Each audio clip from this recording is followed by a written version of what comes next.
Hi, everyone, and welcome to this episode of Ask a Death Doula. Don't forget the Good Death Seminar Series. The live series is on now. We have been having an incredible session with responses. People from all over the world are joining.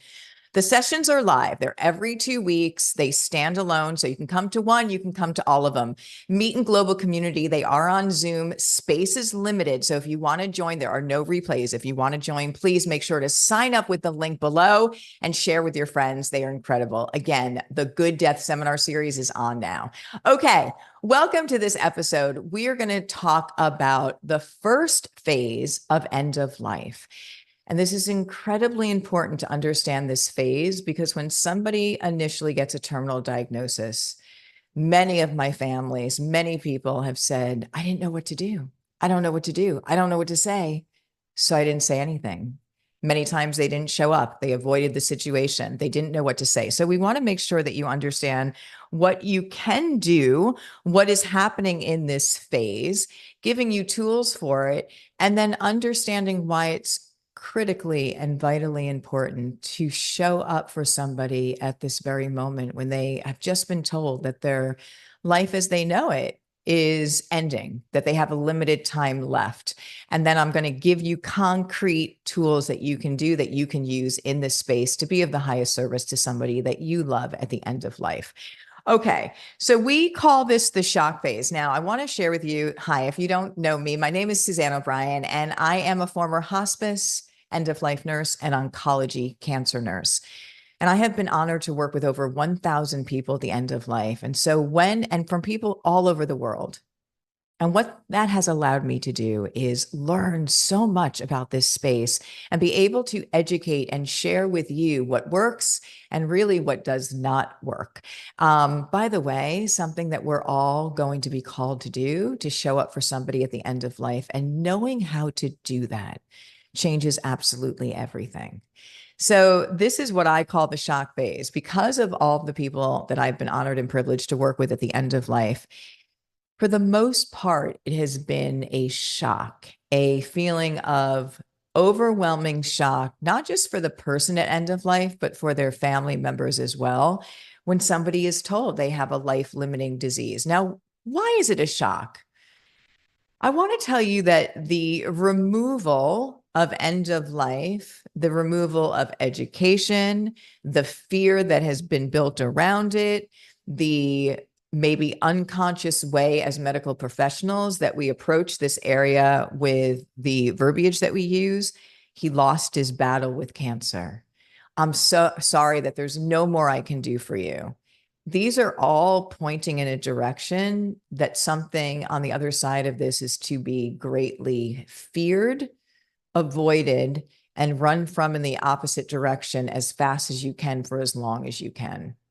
So one of the things that I will often say, if end of life, if death is if it's a battle and there's one winner and one loser, no matter what we do as human beings, surgeries and other kind of medicines and trying this and trying that, eventually death is going to be the winner, right? So if we've set it up as a winner and a loser, we're all going to lose at some point. And I will tell you that there is a space within that journey where quality of life is not there, that we do things as medical practitioners. We know how to keep people alive, but keeping people alive and living are two very different things. There's a space there that we take oaths to do no harm in medicine. And I know we all go in this with the best intention, of course, but there's a space where quality of life is not there. And when we keep somebody's heart beating and their breath going without quality of life there, or when they're suffering from chronic pain and just different situations, are we actually hurting or are we helping? And this is a question that you and I individually need to decide for ourselves what quality of life means to me. So thinking about what quality of life is to you and when you would not want extensive measures to keep, again, yourself alive if your quality is not there is something that we really need to think about and address. But here's what's happening. We're not even having this conversation for the most part. Death is the number one fear in the world. The number one fear in the world, and something that we've been doing for thousands of years, and something that we're all going to go through. I ask you this question: how did it become the number one fear in the world? And is that warranted? I'm going to tell you right now, absolutely not. When we don't prepare, when we don't think about what we would want or not want for end of life care, when we don't think about quality of life, when we don't know what we need to put in place to fill the hospice gap, when it does show up, and 100% guaranteed it will, it is 10,000 times more difficult, not just for that patient, but for that family as well. So we're going to talk about this, and we're going to give you the tools. And I want to start, let's take a deep breath and let's let it go. And I want to start by saying that death used to be revered as a sacred, natural part of the life's journey. And I also want to tell you that I have witnessed and been part of the most beautiful end of lives that you could ever imagine, changed my life completely. When you are part of an end of life that goes well, your total life from that moment on will change in the best way possible. It's like you get a whole different lens that you're looking through with presence and gratitude and connectedness, and knowing that there's something so much more than what most of us know. So this removal of end of life, this fear that's developed around it, has it served us? Or is it actually creating a lot of the separateness and chaos and confusion in this world because we are missing out on the universal laws that death teaches us about how to live? In the shock phase, let's just talk about what we can do. So when somebody, and so that you see the compound issues that are happening when somebody gets their terminal diagnosis, and eventually we're all going to get a terminal diagnosis or be at that end. And I want to also say this, that there are so many things we can do for people to support them. Symptom management, choices that they have over everything. When we look at it from a disempowered place of, I'm sorry, there's no more I can do for you. In fact, I think it's one of the most important places that doctors do show up with care and support for patients and families when they're very feared in this moment, making sure that their symptoms are being managed, making sure that we have somebody holding that space for them in presence where we can help them navigate through this very feared time. And this shock phase is, again, being just the moment of, and I've had people, and I say this with so much love, I've had people that are in their 90s, late 90s, that get a terminal diagnosis with somebody in their family, and they're shocked. And the family says to the doctor, do something. You need to fix this. So I ask you, is end of life to be fixed? Or is it to be supported and guided to have the most beautiful end of life experience you possibly can? So the shock phase, what it is, it's when someone gets a terminal diagnosis, and oftentimes there's an overwhelming feeling for shock for both their loved ones and the patient. The shock can present in many ways, such as depression, denial, anger, or withdrawal. That's just to name a few. And for me, I want to take the pool of patients that I've been honored to work with from all over the world in different cultures and religions. It's been a withdrawal. If you take a minute with me and think about for a second, if you were told that you had a limited time left on your life, a couple of months, couple of weeks, what would that feel like? Just take a minute to try and sit with that for a minute and think, what would that feel like? Would it matter what you were doing next week? Would it matter what you were doing next month? Would it matter what you were doing tomorrow? Probably not. Because, wow, this is the moment.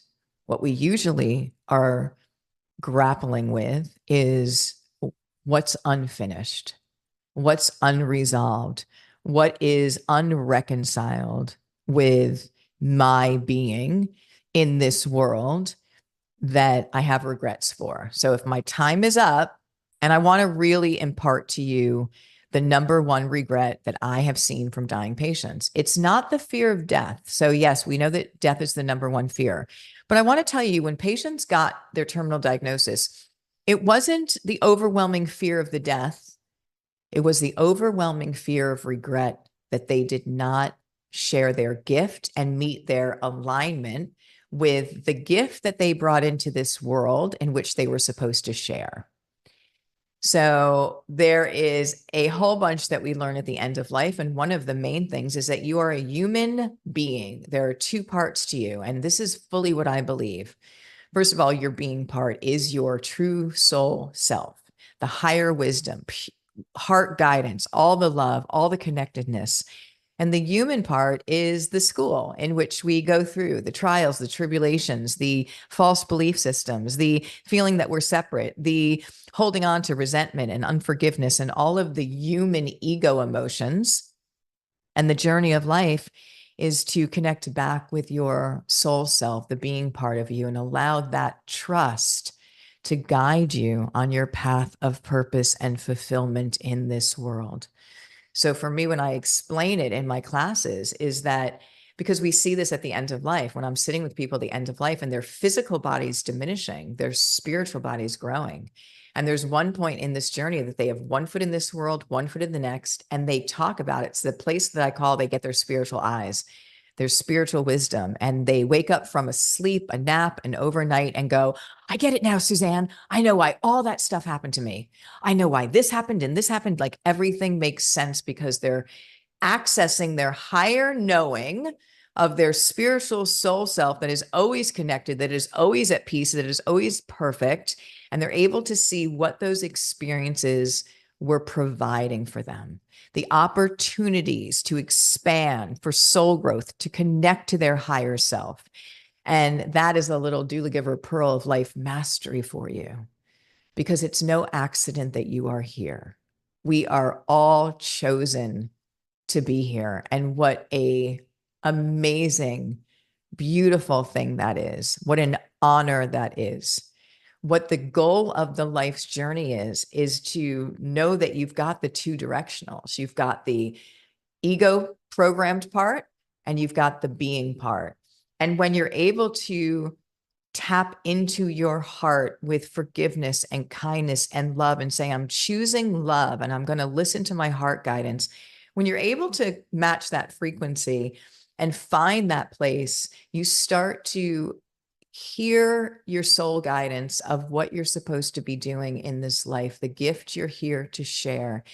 And I'll tell you, these are not gifts that you have to do some major accomplishment, write a book, or do some major big thing.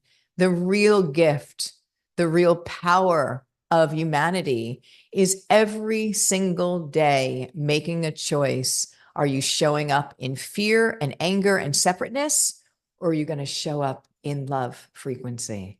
If we all made that choice, the start of the day, I'm going to show up in love today with no judgment, to be of service, to be compassionate, to be kind, to hold that frequency. That's how we change the world.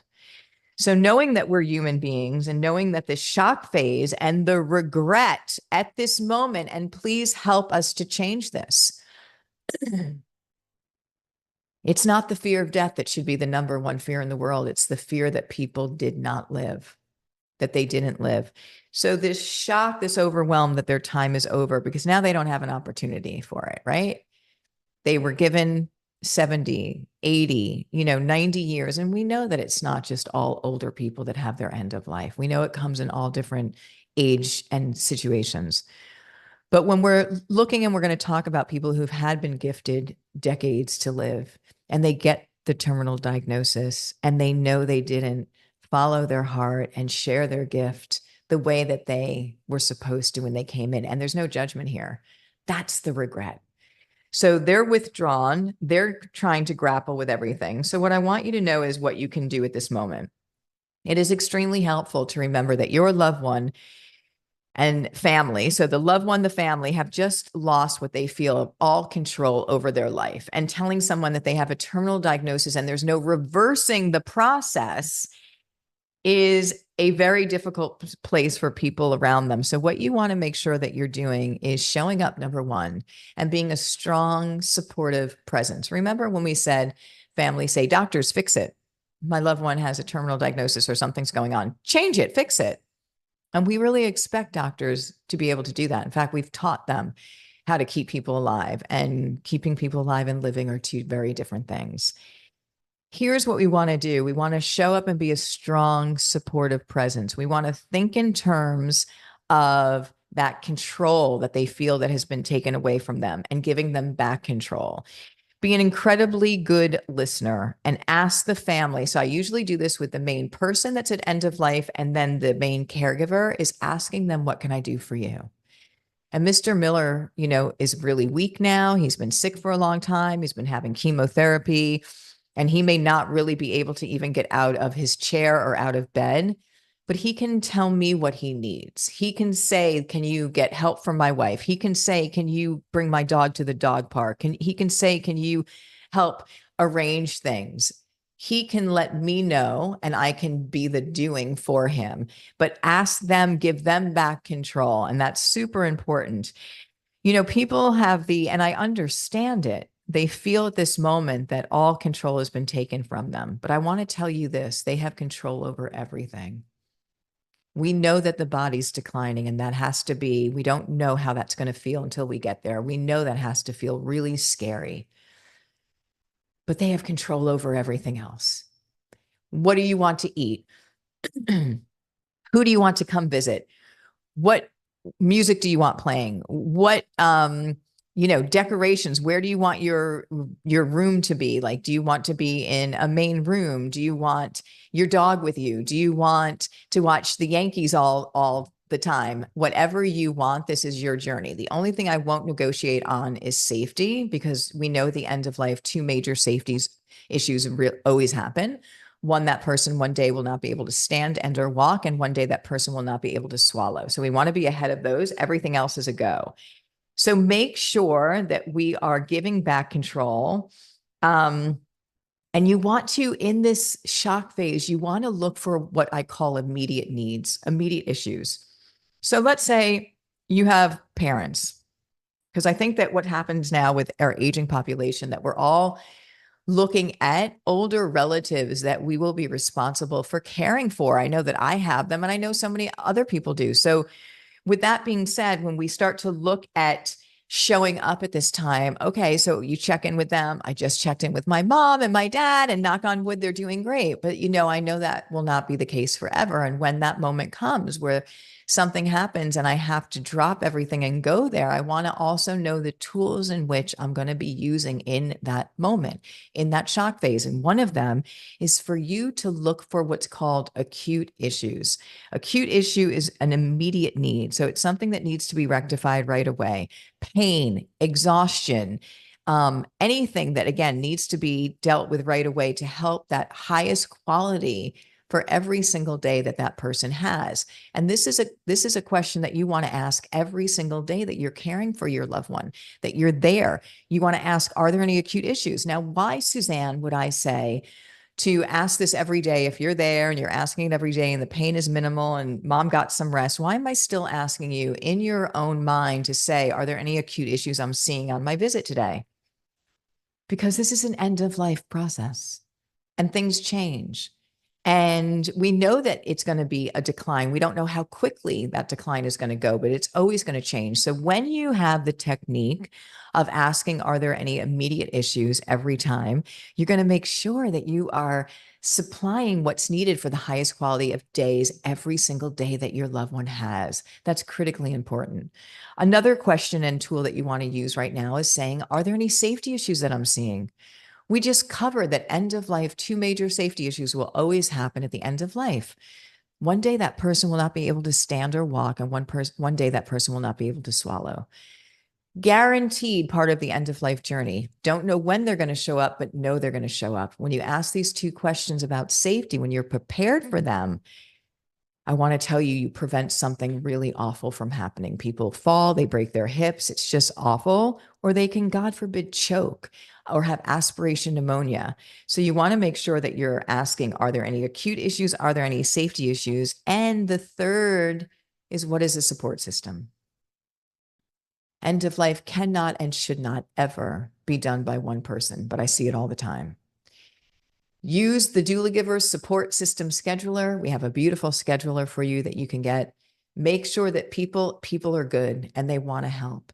Take that support system scheduler and have people fill out when they can do respite care, when they can do an overnight visit. So it allows the caregiver to be taken off of all the tasking and get some rest. So those 3 questions in the shock phase are critically important, because the minute that you can get that, all those symptoms that are usually out of control, pain and nausea and exhaustion, all you can get those managed, you can start to then go into what I call the stabilization phase, which is a beautiful, beautiful phase. But you can, of course, have a stabilization phase at end of life until everything is identified and managed, leading to the highest quality for each day in that shock phase. So the shock phase is where we want to show up.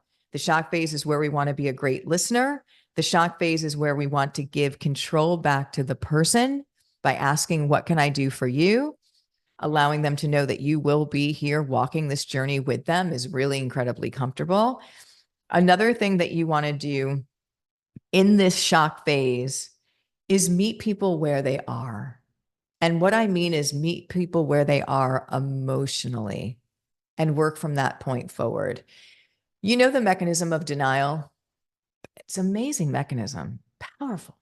I've been with so many doctors on visits to end-of-life patients, oncology patients, giving them the news that we are at that place of end of life. And yes, I understand that sometimes doctors skirt it a little bit and they talk a little bit around the circle, but it's pretty clear.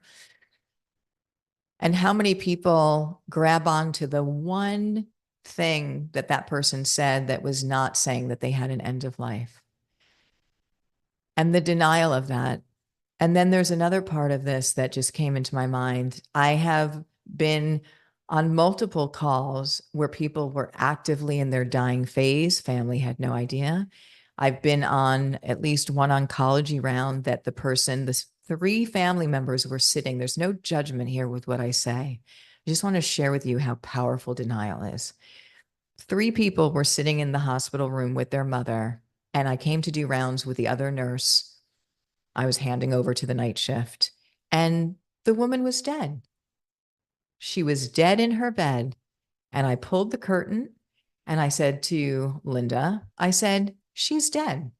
And she looked at her and she said, oh my goodness. And so for that moment, I had to say, how do we tell this family that has been sitting here that their mother has been dead in front of them? And of course, you try and do the most sensitive way that you can. And the daughter just starts crying and, Mom, I'm so sorry. I'm so sorry. I didn't know. I mean, just awful. But again, denial can be a protective mechanism. So we don't want to push people.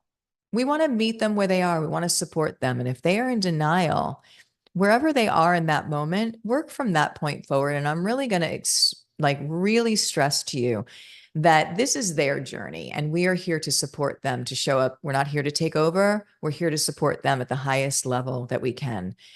When we show up and we have no judgment and we put that intention to hold space for them and walk the journey with them, and wherever they are, whether it's anger, whether it's withdrawal, whether it's denial, whether anything, when you ask those 3 questions, are there any acute issues? Are there any safety issues? What is the support system?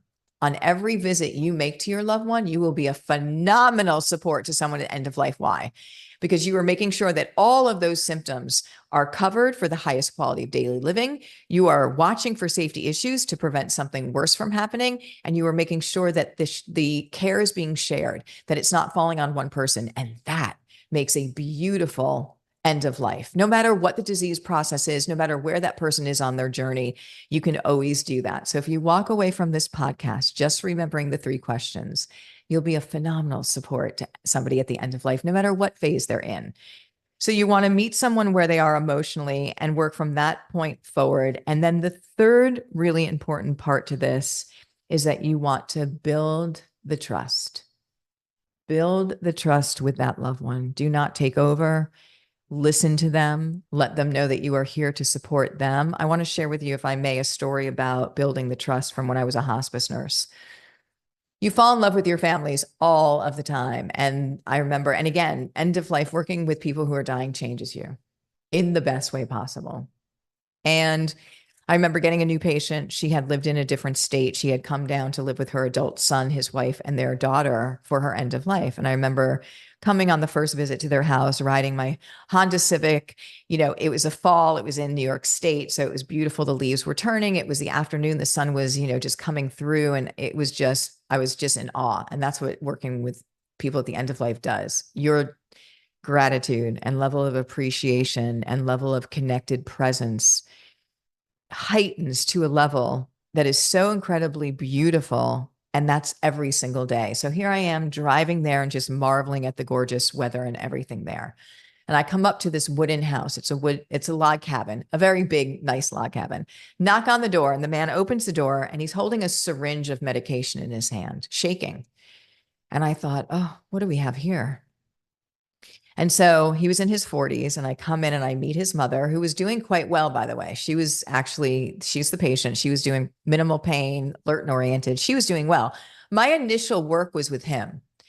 And I remember going to the kitchen table and talking with him, and he had, told me that the doctor who discharged her from the different state had made an offhand comment to him saying that your mother may blow a blood clot, a pulmonary emboli to her lung, not be able to breathe, and die. And that's all he heard. So we have to, as medical professionals, we have to be very mindful of what we say to people. That's all he heard. So he was walking around with a syringe of liquid morphine in his hand, because that's the only thing that would help ease her breathing and help her at that moment. Petrified. He was petrified. So I knew my initial work was building trust with him so he could relax, because this is it. This is the last moments of opportunity he has with his mother. And if he stays in this fight or flight petrified state, which, by the way, many families are in, because they're responsible for 98% of this end of life care in their home, which they usually don't know the first thing about how to do, I knew he would miss this opportunity with his mother.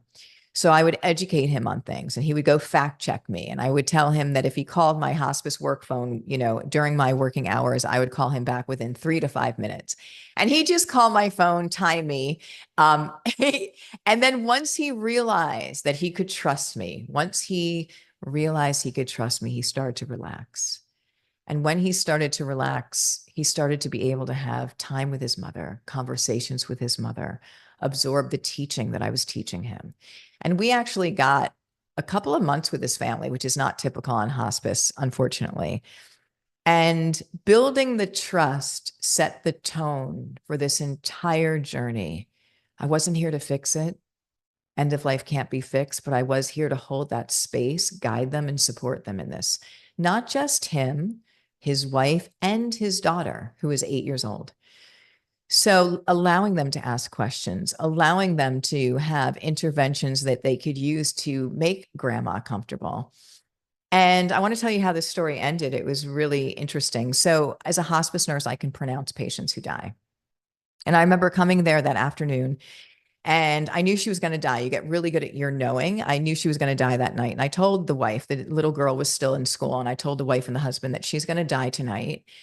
And he said, well, if she dies tonight, I'm going to wait for you to get on your shift tomorrow morning. And then I'll call you and you can pronounce her. And the wife was like, no, you're not waiting. And I was like, please don't fight. Please don't fight. And so, I said, would you like me to wait for your daughter to come home on the school bus and we can go in? The grandmother was breathing really heavy at the end of life. Everything gets flaccid. The muscles are all getting flaccid. The mouth is hanging open. There's different breathing, this labor breathing, agonal breathing. And we couldn't get her quite comfortable. She was leaning over, her mouth was open. So it can look really a bit scary. But I said, do you want me to wait for her? I'd already developed a relationship with this daughter. And they said, you would do that? And I was like, of course I would do that. And so the daughter comes home. We talked. I had already built trust with her and a relationship with her. And then we went in to see her grandmother, and she asked questions, and that was that. And the next day at 8:30 in the morning, my buzzer goes off from hospice, the call agency, and they were like, you need to go. Mrs. Miller died. You need to go to pronounce her. So this is what I want to tell you. I'm driving the Honda Civic up to the house. I knock on the log cabin. And the door opens, and both of them, the husband and the wife, are standing there. They open the door and they go like this. We haven't touched her. You have to see her. Like excited. So I'm thinking, what is going on here? So I walk in with them. Now, the mother's bedroom was on the first floor. Their bedroom was on the second floor. We walk into her bedroom and she is just sitting up slightly in her bed with a white gown on with like a smile on her face. Looked like an angel. And they said, we have to tell you what happened. And they said that the son, it was his mother, was sleeping next to the bed all night. And the wife comes down from 3 o'clock in the morning. The wife comes downstairs, finds her husband sleeping next to on the floor, his mother. And she goes, honey, she goes, come upstairs. She goes, do you remember what Suzanne said, that she may not want to die with you in front of her? And I guess he was all kind of tired and groggy. And he's like, okay. So he went upstairs. They said at 6 o'clock in the morning, they came down and found her like this. So this is what I want to share with you, is that end of life is a guaranteed part of all of our journeys. This family just had somebody they love have their end of life. And they are telling me this story with excitement, with gratitude, with happiness that is going to be in their hearts forever. We can only do end of life once. If it doesn't go well, families remember that forever. And when it does go well, like this family, they remember that forever. An end of life can go well with the right kindness, education, and support. Everyone deserves the opportunity to have a positive end of life. Knowing how to show up for somebody at the end of life changes absolutely everything. So to recap, the shock phase is the first phase of end of life. It's when someone gets a terminal diagnosis, and oftentimes it's an overwhelming feeling for both the patient and the loved ones. What you want to do is make sure we show up. We want to make sure that we give them back control with asking, what can I do for you? Not just for the patient, but for the main caregiver as well. We want to meet people where they are emotionally in their journey and work from that point forward. And we want to build the trust, because that will set the tone for your entire relationship with them. And it changes everything. So that is the podcast for today. And I want to tell you that there is the Good Death Seminar series that is going on now, that is live, that is absolutely amazing. And if you want to learn more about how to have the good death for your loved ones and yourself, join us. It is live. The link is below. There is a workbook. There are group discussions. There are no replays. This is a live Zoom event. So please make sure to sign up, put it on your calendar. We'd love to have you. The Good Death Seminar series. Why? Because a good end of life is a human right. It is not a privilege, and everyone should have access to this information. I love you so very much, everyone. Thank you for being here. This was Ask a Death Doula. I will see you in the next episode. Hi, guys.